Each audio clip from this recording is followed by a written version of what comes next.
Olá, pessoal, tudo bem? Como estão vocês? A gente queria dar boas-vindas para todo mundo que está agora acompanhando o nosso programa no nosso canal Mulheres Quebrando Tabus. Sejam todos muito bem-vindos, muito bem-vindas e muito bem-vindes. A gente tem uma satisfação enorme de estar aqui compartilhando conhecimentos, experiências, fazendo essa troca com vocês. E a partir de agora, o nosso programa vai ter um formato um pouquinho diferente. Sempre junto comigo, a gente vai ter mais uma pessoa do nosso coletivo para estar fazendo essa troca. A gente vai ter um tempinho maior de programa também. Então, no programa de hoje, eu vou estar juntamente com a Rúbia, que vai estar se apresentando logo mais, que faz parte do coletivo, e a gente vai ter como convidada especial a Priscila, da Terapia Feminista. Depois ela vai estar falando um pouquinho mais também sobre ela, sobre esse projeto dela, a vida profissional, e a gente queria agradecer a participação de vocês que estão nos assistindo. Compartilhe esse vídeo, deixe o teu like, já segue nosso canal.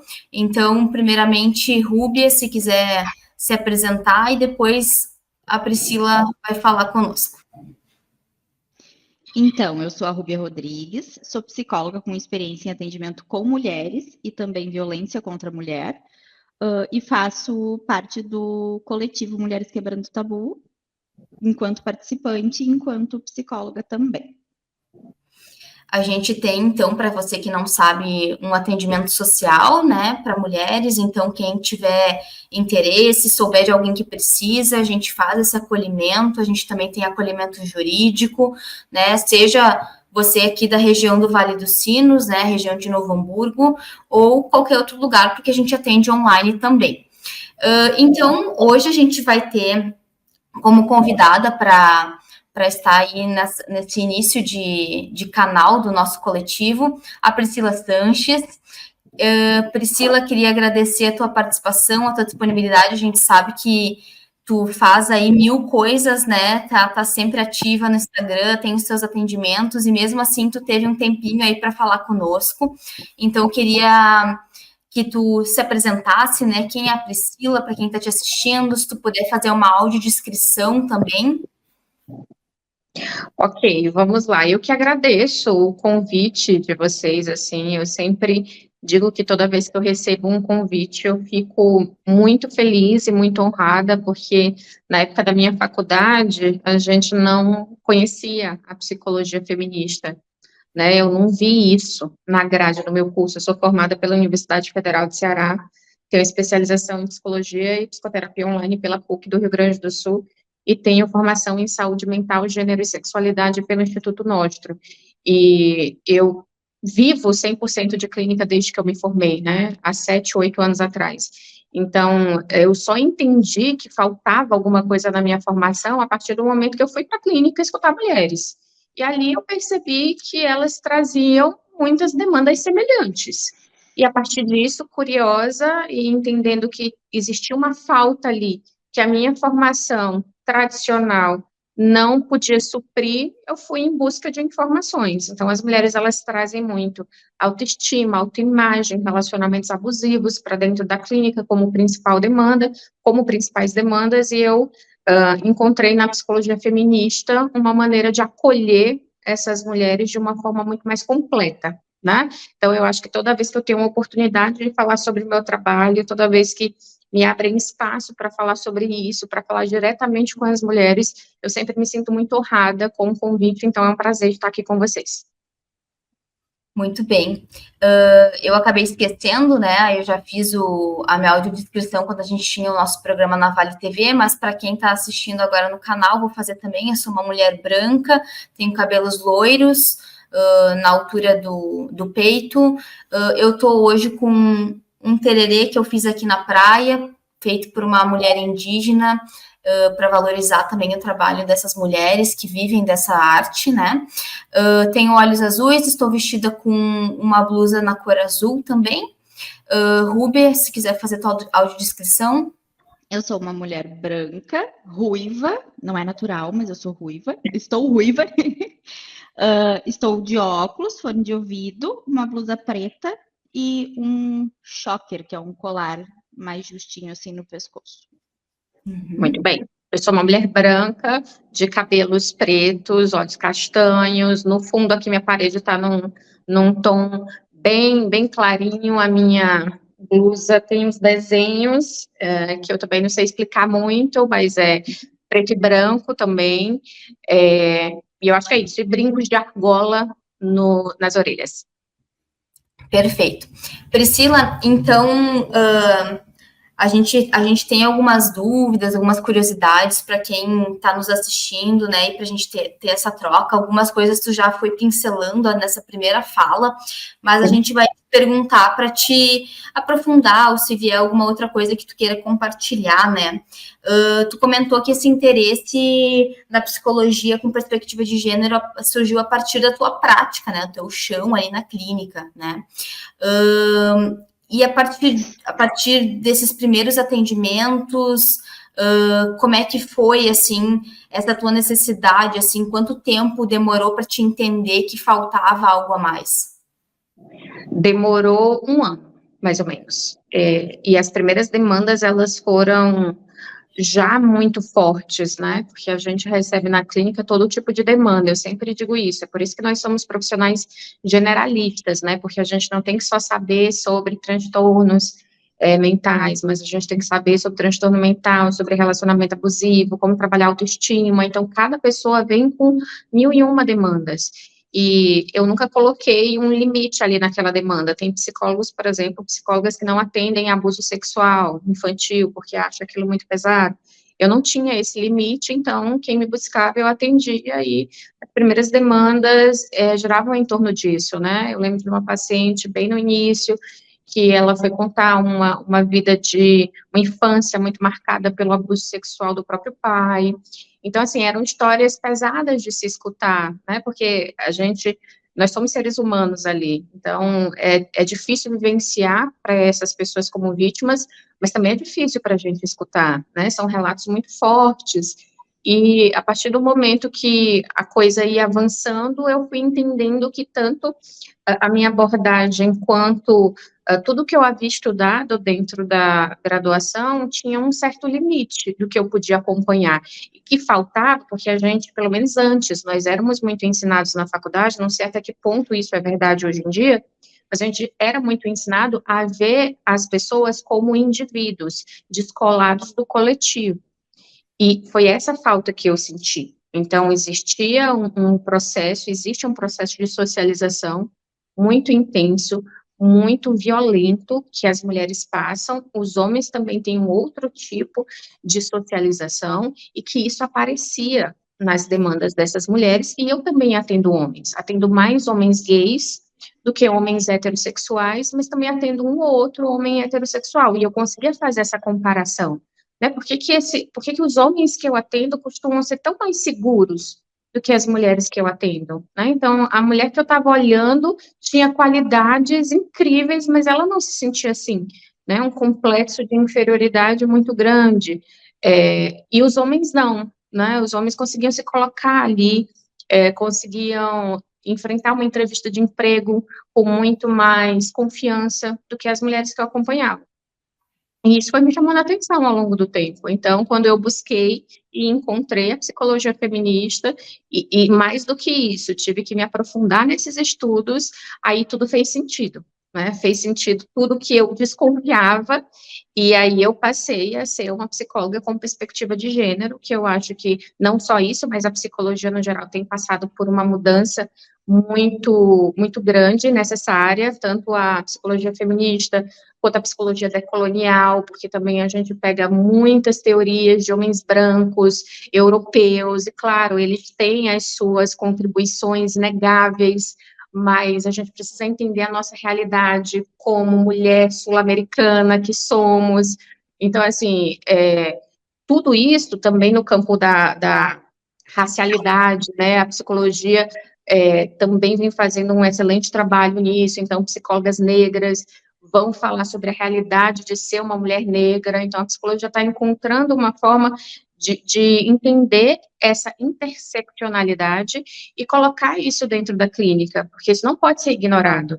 Então, esse coletivo é muito importante e eu comecei a perceber isso e foi aí que eu entrei nos meus estudos, que hoje vem dando frutos também de maneira coletiva, né, com grupos terapêuticos, com um grupo de leitura feminista que eu quero implementar nesse ano também. Então, não só nos atendimentos individuais, como também pensando mesmo em articular mulheres e dar a oportunidade da gente se fortalecer, porque é tão minado esse processo da gente nos ver como aliadas, né, por toda a estrutura e a maneira como a gente é colocada sempre como grandes rivais umas das outras, que eu acho que existe um papel da psicologia que é muito potente aí, de poder juntar mulheres e que a gente seja aliadas uma das outras e não rivais. Perfeito. Sim. E o que a terapia feminista ela te ensinou e o que ela tem te ensinado, assim, tu comentou um pouco essa questão de ver o indivíduo como um coletivo, como um social, né? Para quem tem interesse, assim, o que esperar disso? Eu acredito que a psicologia feminista, ela me permitiu não só atender melhor, me permitiu ser uma profissional muito mais qualificada, mas também, eu sempre disse isso, eu sou mulher antes de ser psicóloga. Então, é um conteúdo que me atravessa, eu não estou distante dele, né? Então, para além da psicóloga, é um conteúdo que me transformou como pessoa, como mulher, que me trouxe mais autoconfiança, que me trouxe vontade de ir à frente, que me trouxe confiança para ir à frente, inspirar outras mulheres, porque você encontra a tua voz, né, e você entende o porquê que essa voz era tão abafada antes, porque ela era tão silenciada, porque que ela era tão insegura. Então, ao mesmo tempo que eu fortaleço mulheres, eu estou fortalecida, e vice-versa, porque quando eu fraquejo nos momentos em que eu duvido e nos momentos que os haters vêm, porque no momento que você se expõe, né, você como mulher, você vai receber muita crítica negativa, muito assédio, então elas também me fortalecem para continuar esse trabalho. Esse trabalho é tão difícil, por isso eu digo que a psicologia feminista, ela não é um campo para você pensar, eu vou ganhar dinheiro. Não, se for isso, não faça, porque existe um desafio muito grande em trabalhar com essa perspectiva, porque você atende, como eu falei, demandas muito difíceis, né? Você atende todo tipo de abuso, abuso psicológico, físico, sexual, né? Abuso sexual infantil, como eu falei, mulheres extremamente marcadas por isso. Então, quando eu encontrei a psicologia feminista, foi uma forma também de me fortalecer e de levar isso para outras mulheres. Eu acho que é o principal, que eu diria, a maneira como essa, não só a teoria, mas a prática, porque o grande desafio também está em viver aquilo que se prega, né? Então, isso não é só a Priscila Sanches, psicóloga, isso é a Priscila Sanches, pessoa, faz parte dela. Então, por isso que eu digo, não dá para romantizar e dizer, você vai ganhar um dinheiro agora sendo psicóloga com perspectiva de gênero. Não, você tem que saber que é um campo muito difícil, e é um campo muito desafiador, e é preciso ter psicológico para trabalhar com isso, né? São demandas muito profundas, como eu falei, e muito dolorosas também de escutar. Então, você precisa estar forte para fortalecer outras. Sim, eu me identifico com a tua fala, porque eu atuei 2 anos, eu estagiei 2 anos num centro de referência, né, aqui em São Leopoldo. Então, eu tive essa experiência não na universidade, mas no estágio mesmo, eu ainda consegui ter essa experiência, né? E é bem isso, né, a questão do social. Não tem como tu separar a sociedade, né? Porque tu não aprende, tipo assim, não, a psicologia social é só para o coletivo. E não, né? Atravessa isso no individual também. Tanto é que hoje, né, na clínica, eu atendo com a perspectiva da psicologia social também, porque tu tem que entender todo o contexto que aquela mulher está vivendo, né, todo o contexto social em que ela está inserida e tudo mais. E isso é bem separado, assim, na universidade, né, que a clínica é o indivíduo e o social é outra coisa. Sendo que não é. Então, eu me identifico, né? E eu ainda tive a sorte, digamos assim, de ter essa experiência enquanto estudante ainda, estagiando no centro de referência, né? Que me trouxe muita experiência, nessa área, sabe? E trocas com profissionais também, né, que trabalham com isso e tudo mais. Foi bem positivo. É engraçado que a gente.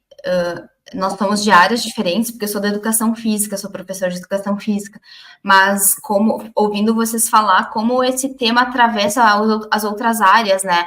Porque na educação física a gente vem de uma construção totalmente biológica e hoje a gente já fala de uma educação física cultural, né? A importância desse histórico, social, cultural, né? E é uma briga muito grande para a gente entender o indivíduo também perpassando por todas essas questões, né?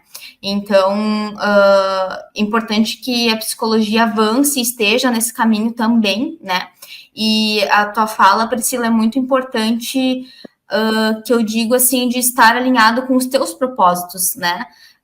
E isso que tu traz como eu brinco, depois que a gente tira a venda, né? Que a gente abre os olhos, a gente não consegue fazer de conta que não vê. Então, por mais sofrido que seja, a gente levanta essa bandeira e a gente defende essa pauta até o final, né? Exatamente. Tanto é que as pessoas me perguntam assim, Priscila, e os haters e tal? E eu cheguei já a ser ameaçada de morte, né? As pessoas ficam, nossa, mas se você é uma mulher feminista e você se coloca como uma mulher feminista, você vai receber esse tipo de ameaça. Infelizmente, mas é o que acontece. Então, se não fosse, por isso que eu digo que não dá para romantizar, se não fosse um valor meu, então não vou por esse caminho, né? Porque eu corro até risco, melhor não, né? Mas não, faz parte de mim, então eu não posso negociar o que é um valor para mim. Né? Então, em nenhum momento, mesmo quando isso aconteceu, eu cogitei a possibilidade de não trabalhar com o que eu trabalho. Né? E também, hoje eu atendo, a maioria dos meus pacientes as minhas pacientes são online, mas hoje eu também atendo presencial, eu estou aqui no meu consultório, eu atendo online, tanto aqui no consultório, tanto os pacientes online quanto os pacientes presenciais. E por conta disso, existe um risco em se atender mulheres vítimas de violência doméstica presencialmente, porque quem está esperando ela na sala de espera pode ser justamente o agressor, né? E se ela separar, ele pode atribuir a você essa culpa, porque ela só separou depois que foi lá nessa psicóloga, né? Então, assim, é um trabalho de um certo risco, as pessoas não param para pensar nisso. É por isso que eu falo que não dá para romantizar e ir para essa área, porque felizmente, eu tenho visto um movimento a mais para isso, mas eu também me preocupo com como isso tem sido vendido, né? Como se isso fosse algo muito fácil, algo que toda pessoa, qualquer um pode fazer, e é isso que eu não quero que seja banalizado, porque existe um risco real em se fazer isso, mas como eu falei, como é um valor, como faz parte do que eu acredito e também atravessa toda a teoria do que eu uso ali para entender as minhas pacientes e para eu atender os pacientes também, então não é negociável. Uhum. E tu comentou que o teu maior público são mulheres, né? Que tem alguns homens, a maioria gays, né? Isso foi desde o início ou isso foi se moldando ao longo dessa tua caminhada na clínica? Desde o início, eu acho que também muito por uma questão estatística, as mulheres buscam mais psicoterapia do que os homens, também por atravessar todas essas questões sociais, como o machismo faz com que os homens precisem vestir uma carapuça de uma fortaleza, né, de que eles não têm vulnerabilidades, então eles buscam menos o autocuidado, tanto em termos médicos quanto a própria psicoterapia, mas isso só foi se fortalecendo ao longo do tempo. O que mudou realmente foi a modalidade. Até a pandemia, eu atendia só presencial. Depois que a pandemia chegou, eu tive que me adaptar ao online, e a partir daí o online ganhou muito mais força. Então, antes, na pandemia, eu atendia gente que morava em Fortaleza e que estava precisando do atendimento online porque não podia sair de casa.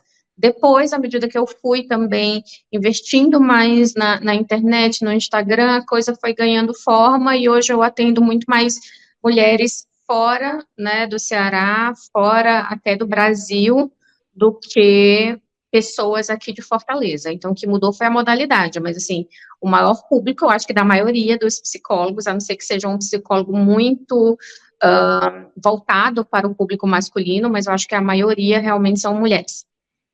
Uhum. E como tu percebe, assim, que a gente poderia, vamos dizer assim, mudar essa estatística?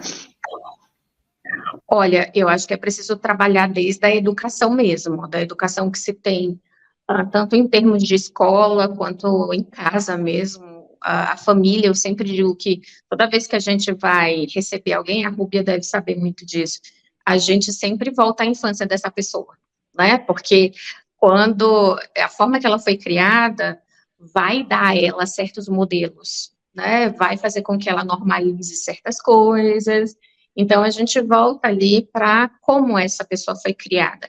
E aí a gente tem, para explicar também parte dessa equação do porquê as mulheres acabam sendo mais inseguras, porquê que as mulheres acabam maternando os outros, né? A gente vai para esse lugar da família, que é o primeiro lugar em que você se diferencia do mundo, né? Então, você nasce ali um bebezinho que não sabe o que é ele, o que é o mundo, e você começa a se diferenciar a partir ali dos cuidados da tua mãe, depois costuma ter mãe e pai ali, você vai aprendendo o que é, o que não é certo, o que é, o que não é normal, e desses aprendizados pode ter muito machismo, né, com certeza. Então, o que a gente vê é isso, a gente vê primeiro na família, depois na escola, né, depois no trabalho, e aí vão se seguindo. Mas o que eu falo sempre também para as mães é o seguinte: não importa quão feminista você seja, não se responsabilize por tudo, porque o machismo vai encontrar tua filha, ele vai encontrar teu filho em algum lugar. Então, mesmo que você dê a educação mais feminista do mundo, teu filho ou tua filha vai conviver com algum filho que não recebeu uma educação semelhante dos seus pais, né? Então, assim, eu acho que tem que ser um trabalho conjunto.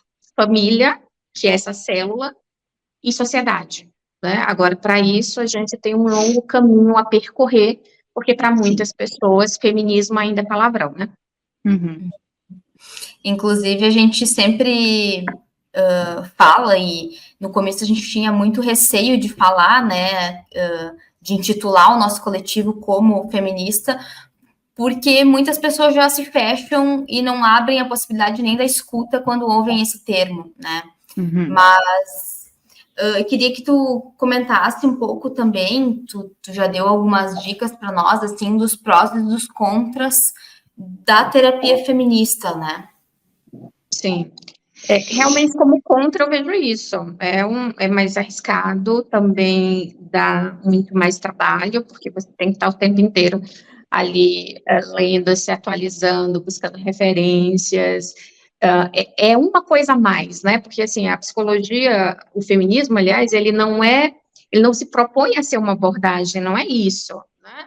Agora, ele é algo a mais. A psicologia feminista, como eu falei, vai dar esse enfoque ao social, né, as influências coletivas. Então, vai ser algo a mais para você estudar. Você vai ter que ter o teu arcabouço teórico, metodológico da tua abordagem, e além disso, você vai ter que estudar também coisas relacionadas a ciências sociais, a história, porque a história atravessa muito isso, o apagamento das mulheres também é um apagamento histórico, né? Então, você vai ter que estudar muitas outras coisas, e aí, claro, dá mais trabalho. Como eu falei, também é um trabalho de risco, porque você está lidando ali, mesmo que indiretamente, com homens agressores, né? E isso pode ter uma consequência para você também. Mas o que é positivo, eu acho que é todo o resto, é o quanto que isso te torna mais empática, mais capaz de receber essas mulheres.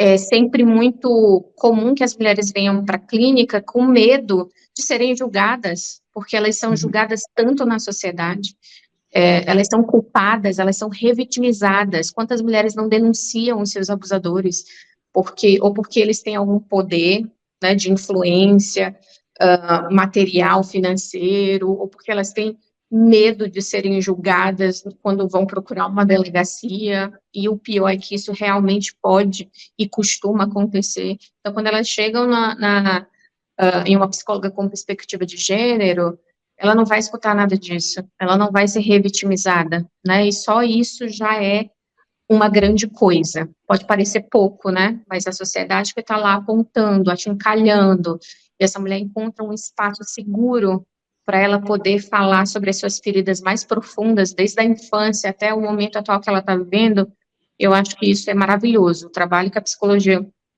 feminista pode desenvolver e desenvolve é precioso. Se você encontrar uma boa psicóloga com perspectiva de gênero, você encontrou ali um diamante mesmo, porque pode mudar e muda de fato a vida de muitas mulheres, né? Já acompanhei muitas mulheres em relacionamentos abusivos que conseguiram romper com seus abusadores e eu não consigo nem descrever quão gratificante é ver esse processo acontecer. É um processo de libertação, né?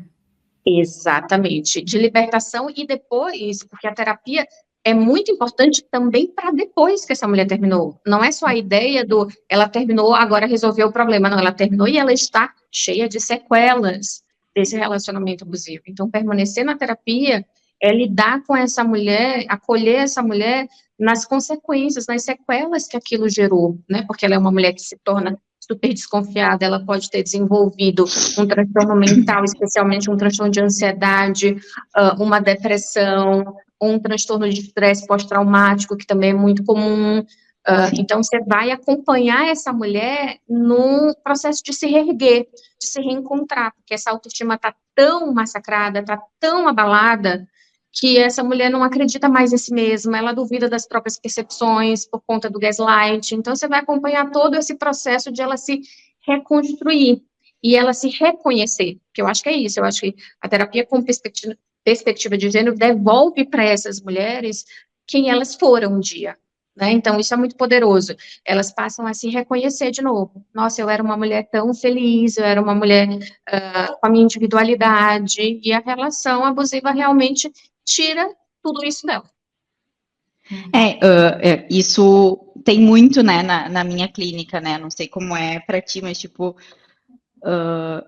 o autoconhecimento no pós, né, de, tipo, delas redescobrirem o que eu gosto de fazer, né, qual é o meu hobby, ou, tipo assim, chegar em casa depois do trabalho e não ter a obrigação de ir lá fazer comida e arrumar casa, e não sei o que, poder sentar e assistir uma TV, e, né, a terapia, né, a psicologia vai ajudando ela a redescobrir tudo isso, né, porque o relacionamento abusivo, ele acaba fazendo a mulher se perder, né, perder a sua identidade muitas vezes, né, então é bem isso, é um processo dela se reencontrar. Exatamente. Tem uma frase que eu escutei de uma paciente que eu nunca esqueço, e eu sempre compartilho em cursos que eu dou e tal, e as pessoas ficam muito chocadas, mas quem trabalha com isso não vai se chocar, com certeza, que ela me confessou o seguinte: Priscila, eu não sabia mais nem escolher o sabor de um suco que eu gostava no restaurante. E isso dá a dimensão desse abuso, né? Ela se perdeu de si. Ela não sabia mais o que ela gostava. Podia ser um simples sabor de suco. E ela já não sabia mais qual sabor que ela preferia. Então, acho que só quem acompanha essas mulheres tem a dimensão e uma rede de apoio que fica tão fragilizada. Porque uma das principais formas desse abuso se concretizar é isolando a vítima. Então, o isolamento da vítima permite que o abuso se prolongue. E eles são muito bons, os homens abusivos, de fazerem isso, né? Então, essa mulher fica completamente refém. E muitas vezes elas encontram na terapia alguma rede de apoio, porque essa rede de apoio foi empobrecida, ela se afastou da família, ela se afastou dos amigos, ela se afastou de todo mundo que ela conhecia. Então, a própria terapia vai também apontar isso, né? Cadê essa rede de apoio? E aí ela mesma vai percebendo, porque nem toda mulher chega para a gente sabendo que está num relacionamento abusivo. Esse é um ponto também. Muitas vezes você tem que dar notícia, né?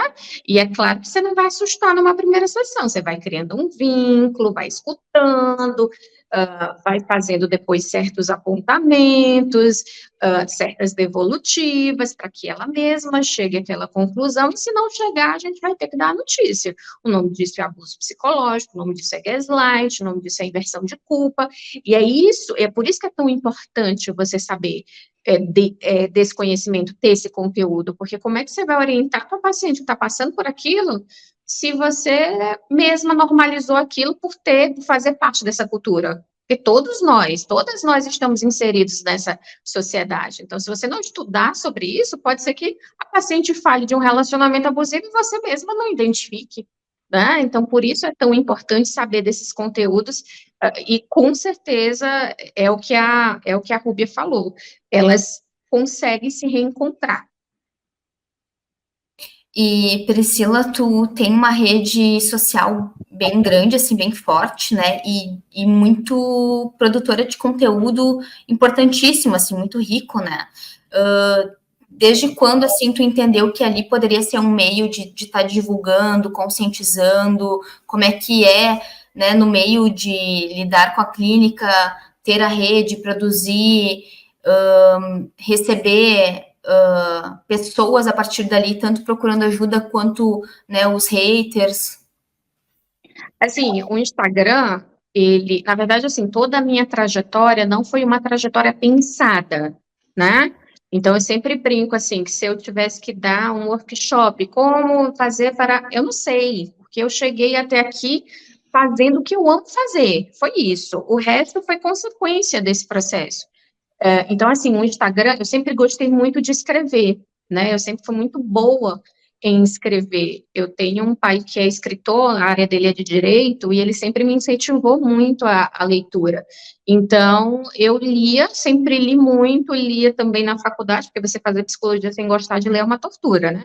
Então, a faculdade também cheia de leituras e muito cheia. Eu gostava muito de filosofia, gosto até hoje.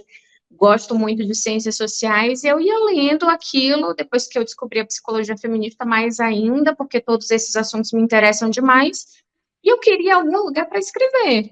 E o Instagram, eu nem tinha Instagram antes de me formar, né? E aí eu criei o Instagram muito nessa ideia do eu quero escrever para ajudar mulheres, eu quero escrever porque é um prazer para eu escrever. Então, foi. E ali começou muito aos poucos, né? Eu fui escrevendo muito sem nenhum objetivo mesmo, a não ser que as pessoas que acessassem meu conteúdo pudessem ser ajudadas de alguma forma. Eu nunca tive essa pretensão de eu vou escrever, isso aqui vai crescer e eu vou ganhar seguidores, e isso aqui vai me trazer pacientes. Não foi isso. Eu fui escrevendo porque gostava de fazer isso, porque queria ajudar mulheres, e aquilo foi ganhando uma dimensão. À medida que eu escrevia sobre esses temas, os seguidores iam chegando. Até que depois, de uma certa medida, eu acho que eu tinha uns 20 mil seguidores, eu fui, não, isso aqui talvez mereça alguma coisa mais profissional, né? Sou eu que escrevo meus posts, além de fazer todas as outras coisas que eu faço. Então, isso eu fazia questão. Não dá para ali estar uma coisa que é fingida. Não dá para ali estar uma coisa que eu mandei alguém escrever. Não, aquilo sou eu ali, é o que eu acredito ali. Então, quando chegou em determinados seguidores, eu falei, não, isso aqui merece algo mais profissional. E aí fui atrás de turbinar post para chegar para mais mulheres e atraindo seguidores. Então, cada vez isso foi crescendo, foi trazendo mais visibilidade para esse perfil. E os pedidos de ajuda foram chegando também, né? São mulheres que compartilham no direct muito as suas histórias, né? Histórias bem difíceis de ler, elas sempre me procuram. Eu tenho lá um post que sempre sai, que é atenção para um print, que eu posto ali as histórias dessas mulheres, então elas sempre me escrevem. Tem os haters também, mas eu também aprendi a driblar eles um pouco, então o Instagram ele permite que você proíba certas palavras, então se a mensagem tem certos xingamentos, não chega até mim, né? Então eu vou me driblando da forma que eu posso. Quando eu tenho uma coisa assim, como eu falei, como uma ameaça de morte, eu vou, faço um BO, bloqueio a pessoa. Eu sempre digo que o hater, ele é uma pessoa que ele quer atenção, né? Ele quer que você seja alvo dessa raiva, desse ódio, dessa frustração. E eu acho que tudo que você não pode dar ao hater é munição. Então, quando acontece alguma coisa assim, eu vou lá, eu bloqueio. Acho que a gente tem que estar muito trabalhada também para lidar com haters, porque se você tiver uma autoestima muito frágil, aquilo vai te atingir. Então, quando você sabe quem você é, aquele xingamento, enfim, não te atinge, você só exclui, você bloqueia. Eu sempre digo que o Instagram é um segundo trabalho, porque pelo qual eu não ganho nada, mas eu ganho de outra forma, não é financeiro, eu ganho muito prazer em fazer isso que eu faço, em escrever, em ver as mulheres se apoiando, eu fico, quando eu vejo, assim, quando eu posto atenção para um print, eu vejo os comentários das mulheres se apoiando, eu fico muito feliz, eu fico andando lá pela minha casa e falando, assim, em voz alta, nossa, isso é tão lindo quando eu vejo elas se apoiando, porque eu acho que aí tudo faz sentido. Sempre deixo muito claro que quem julgar vai ser bloqueado, porque eu não quero isso, eu quero um espaço para, de fato, a gente se apoiar e não para fazer mais do mesmo, né? Não para julgar essa mulher, não para condenar essa mulher. Então, lidar com a rede social é um trabalho extra, acabou se tornando, sim, o meu maior captador de pacientes, com certeza é o Instagram, eu não tenho muito esforço em atrair pacientes, a agenda está sempre muito cheia, mas nunca foi a intenção nunca foi mercadológica, digamos assim, sempre foi mesmo eu escrevendo, e eu estou em eterna construção, né, então eu não nasci feminista, eu acho muito bonito quando as meninas já nascem feministas, né, então desde muito cedo, assim, adolescentes, elas já falam sobre o feminismo. Eu não cresci assim, né, minha família é extremamente tradicional, meu pai sempre foi o provedor, minha mãe dona de casa a vida inteira, 3 filhos, eu sou a mais nova, então eu tive aquele modelo tradicional, né? Agora, depois que eu fui entrando em contato com o conhecimento, é aquilo que a Janaína falou, quando a gente desperta, a gente não consegue mais voltar atrás. Exatamente. Rúbia, tu quer fazer mais alguma pergunta para ela, comentar? Tu comentou, Priscila, sobre a tua ideia de fazer um grupo de leitura feminista, né? E a gente no coletivo está com esse intuito também. Então, daqui a pouco a gente pode aí trocar figurinhas, pensar, né? Alguma coisa Com online. certeza. Exatamente. A gente tem sempre coisa para agregar, para, né, enfim, fortalecer, né? Então. Não, e tudo que a gente pode aprofundar, né? Porque também é outra coisa que é a minha percepção, e eu costumo falar com certa frequência, é que quando você se denomina feminista, eu acho que existe uma responsabilidade muito grande aí, de você não ficar no superficial, de você aprofundar, né, porque os livros, né, o Segundo Sexo, da Simone de Beauvoir, a criação do patriarcado, a mística feminina, enfim, tudo isso nos aprofunda esse conhecimento, né, para além do que seria mais óbvio da gente enxergar. Então, trabalhar isso com as mulheres, eu acho que é nos fortalecer, porque senão é muito fácil a gente diminuir nosso próprio sofrimento, né? A gente duvidar da nossa própria percepção, porque eu acho que existe um gaslighting muito normalizado mesmo na cultura, que nos coloca sempre como exageradas. A própria psicologia participou bastante disso, historicamente, a coisa da mulher histérica, né? E da mulher que é sempre uma mulher desequilibrada, descontrolada, ela está de TPM. Então, eu acho muito importante quando a gente se une para aprofundar esse conhecimento, e eu tenho certeza que nesse processo a gente está se fortalecendo também. Sim, com certeza. É a tal da sororidade, né? Que é o termo do dia. E Exato. acho que é importante a gente também convidar, convocar e provocar, né, os homens para estarem com essa luta, né? A gente sempre fala e buscamos também atingir esse público, apesar de não termos nenhuma ação muito específica voltada somente para eles, né? Mas os nossos programas são abertos, então acho que quem quer se sentir assim um pouco provocado, né, já assistindo, já começa a abrir um pouquinho a cabeça. Então eu queria que, Priscila, se tu quisesse assim fazer um convite também, né, e dar alguma dica para esses homens que estão nos assistindo, assim, de que forma, né, se tornar um homem aí menos machista, né, mais procurando assim essa equidade de gênero, né? Sim. Essa eu acho que é uma pergunta muito complexa, muito difícil também. Eu acho que o primeiro ponto seria questionar porque o desafio é maior para eles, já que eles precisam abrir mão de privilégios. Como a gente está no lado oprimido, quando a gente desperta, a gente se une à luta muito esperando melhorias, né? Esperando que a gente alcance coisas em determinados lugares que nos são negados. Para eles é diferente. Então, eu acho que o primeiro passo é se questionar. É tão pouco, é tão pequeno, mas é isso, porque se você nem se questionar, você está completamente dentro dessa estrutura de privilégio, você nem olha para o lado, está tudo certo, é como as coisas sempre funcionaram, né? É assim que se diz, e que é uma grande mentira, as coisas nem sempre funcionaram desse jeito. Então, eu acho que o primeiro passo é eles se questionarem e buscarem conhecimento, porque aí também não é bom que eles façam da gente uma enciclopédia de machismo, né? Então, eu tô com dúvida, isso aqui é machista, isso aqui não é machista, eu acho que os homens precisam tomar a responsabilidade por isso e buscar esse letramento de gênero. Então, tem um documentário muito, muito bom, acessível no YouTube, que é O Silêncio dos Homens, fácil, só digitar lá que qualquer pessoa encontra e fala sobre isso, fala sobre machismo para homens, né? Então, acho que é um documentário muito provocador, toda vez que eu tenho oportunidade eu passo também para os pacientes.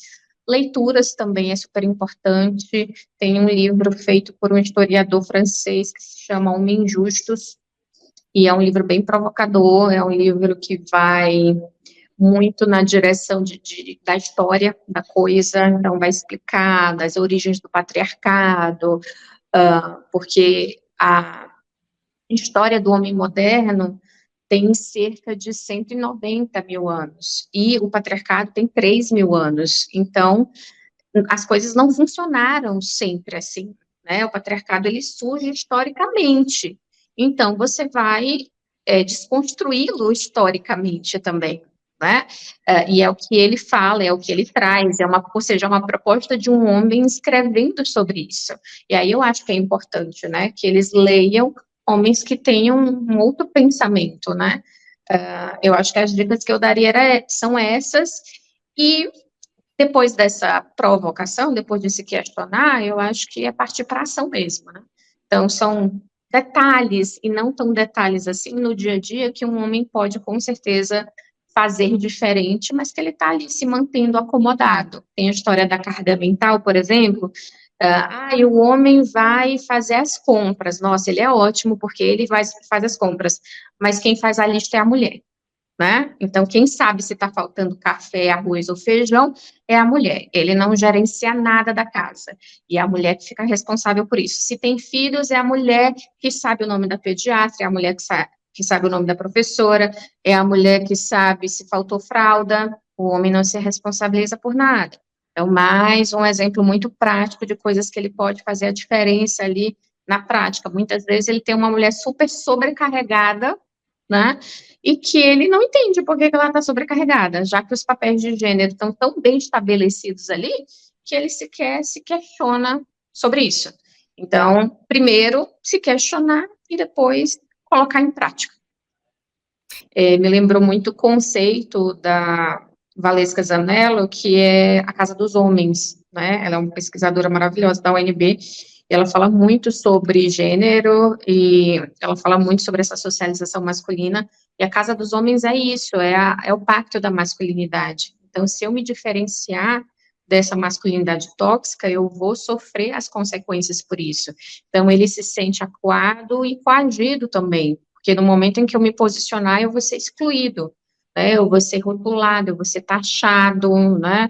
De qualquer coisa que seja negativa. Então, eu não rio, mas eu também não falo nada, para que eu ainda participe daquele grupo. E talvez esteja aí o maior desafio dos homens, de se colocar entre os seus, né? Porque os homens não têm consequência, eles não sofrem consequências sociais pelos seus comportamentos, né?